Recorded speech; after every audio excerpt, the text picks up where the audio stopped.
ভোরের কুয়াশায় ঢেকে আছে শান্ত নদী। এক গরিব জেলে রহিম প্রতিদিন জীবনের সাথে লড়াই করত। সে আশায় বুক বেঁধে জাল ফেলত নদীর বুকে, কিন্তু প্রতিবারই ফিরত খালি হাতে। তার চোখে ছিল শুধু হতাশা আর কষ্ট। ঘরে তার পরিবার অপেক্ষা করত ক্ষুধার্ত অবস্থায়। একদিন সন্ধ্যায় নদীটা যেন অন্যরকম লাগছিল। হঠাৎ পানির নিচে জ্বলে উঠল এক রহস্যময় সোনালি আলো। রহিম অবাক হয়ে জাল তুলল। সে দেখল এক জাদুকরী সোনালি মাছ। মাছটি যেন জীবন্ত আলোয় ভরা। আমাকে ছেড়ে দাও, রহিমের মনে লোভ এলো, কিন্তু সে থেমে গেল। সে দয়া করে মাছটিকে মুক্ত করে দিল। পরদিন সকালে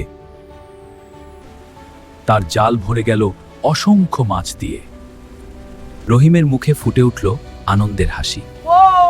আজকের দিনটা সত্যি পরে। ধীরে ধীরে সে হয়ে উঠল ধনী।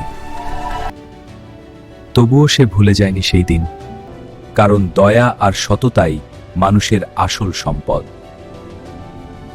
গল্পটি ভালো লাগলে দয়া করে আমাদের ফান বাজ ওয়াইটি ইউটিউব চ্যানেলটি সাবস্ক্রাইব করুন এবং আমাদের পাশে থাকুন।